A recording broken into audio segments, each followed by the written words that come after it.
बड़ी महत्वपूर्ण जानकारी दी। वो तमाम बातें उस दौरान जिस तरीके से देखने के लिए मिल रही थी, एनसीबी की तरफ से कहा जा रहा था कि ठीक है, भले ही शाहरुख खान का जो बेटा आर्यन खान, उसके पास से ड्रग्स की बरामदगी नहीं हुई है, लेकिन यही बात एनसीबी की तरफ से कही जाती थी कि साहब जो बड़ा ड्रग सिंडिकेट है उसका हिस्सा आर्यन खान है और उनको जांच करनी है। और इसी को आधार बनाकर बार बार हमने देखा था किस तरीके से जमानत भी आर्यन खान को नहीं दी गई। कितने दिन आर्यन खान को सलाखों के पीछे रहना पड़ा और अब एनसीबी अपनी चार्जशीट से आर्यन खान का नाम ही हटा देती है क्योंकि सबूत आर्यन खान के खिलाफ कोई पुख्ता नहीं मिला है। ऐसे में सवाल ये कि क्या शाहरुख खान की तरफ से किसी तरीके का कोई पक्ष उनके वकीलों की तरफ से सामने आ रहा है? इस पूरे मामले को लेकर क्या किसी तरीके से कोई कानूनी विकल्प जो तलाशा जा सकता है? जो सलाखों के पीछे रहना पड़ा आर्यन खान को, उसका क्या खमियाजा उन अधिकारियों को जिनकी वजह से आर्यन खान इतने दिन तक सलाखों के पीछे थे? कोई कानूनी विकल्प तलाश रहे हैं शाहरुख खान? ऐसी कोई जानकारी?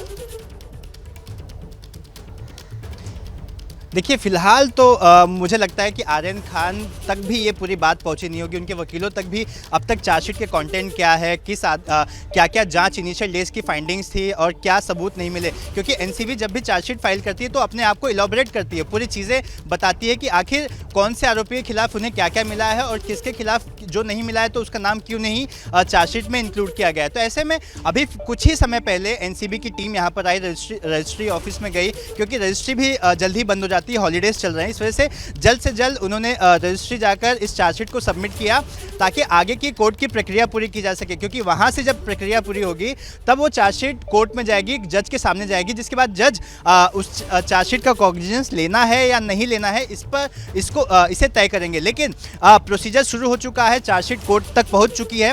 अब देखना हो जब ये कोर्ट इस चीज़ को एक्सेप्ट कर लेगा तब चार्जशीट की एक एक कॉपी जितने भी आरोपी हैं उनको मिलेंगी और उसके बाद ये आरोपी का स्वतंत्र अधिकार होता है कि अगर उनके खिलाफ कोई झूठे आरोप लगे थे जिस वजह से उन्हें जेल की सलाखों के पीछे जाना पड़ा था, तो जाहिर सी बात है उसके लिए वो लीगल प्रक्रिया आगे कर सकते हैं। रही बात जिन अधिकारियों ने उस वक्त जांच की, देखिए आज भी वो अधिकारी जांच के घेरे में है। एनसीबी की जो विजिलेंस टीम थी उन्होंने कई जांच की, सवाल बार बार खड़े हो रहे थे कि जो अधिकारी जांच में थे, देखिए एक्सटॉर्शन के भी आरोप लगे थे।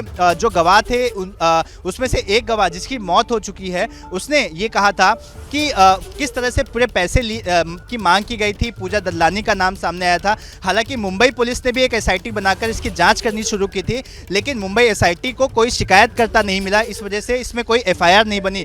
लेकिन नवाब मलिक जो फिलहाल सलाखों के पीछे हैं, उन्होंने बहुत से गंभीर आरोप एनसीबी पर लगाए थे, जिसके बाद एनसीबी ने इस पूरे मामले में दो टीम बनाई थी। एक तो विजिलेंस की टीम बनाई थी, साथ ही एक एसआईटी की टीम बनाई थी। एसआईटी की टीम इस पूरे मामले की जांच कर रही थी।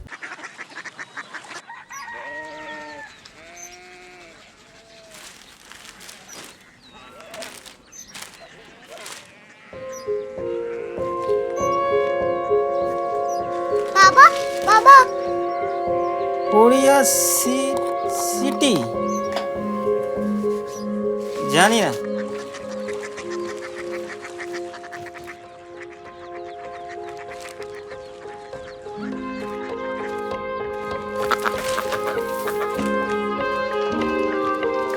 Korea city?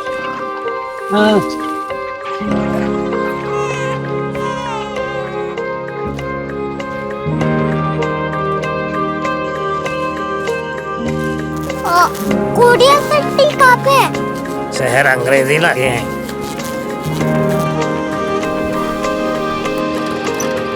Korea city.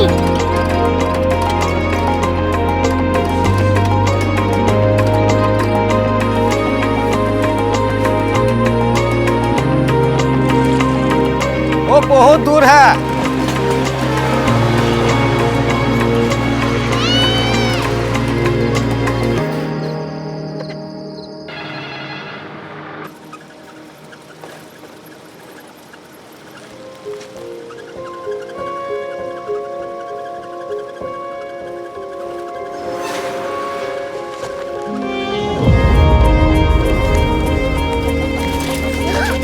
Korea city?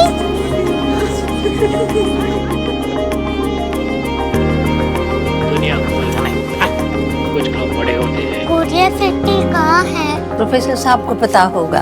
हो, ये छोटा वाला ग्लोब लगता है और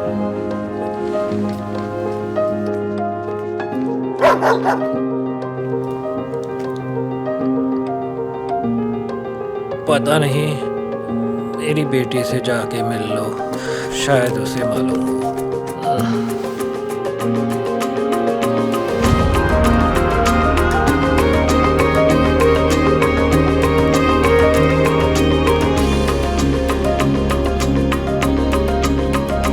हाय, बाबा ने भेजा है। Come here. Korea city. Korea city नहीं, क्यूरियोसिटी। वो क्या? That's what brought you here? जो तुम्हें यहाँ तक ले आया। क्यूरियोसिटी।